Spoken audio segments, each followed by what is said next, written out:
ছোটকালে গেরো করে দিত 2 হাত আর এখন ওই যে কুলই করে দিয়ে ওটা হইছে না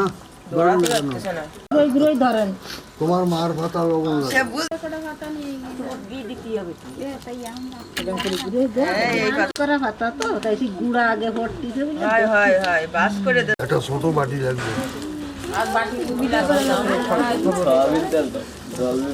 ওর হাতের মধ্যে তুমি ধরো স্বামীর হাতের মধ্যে রাত্রে তলে দাও ঘি দাও দিছি আর দু দাও আচ্ছা আল্লাহ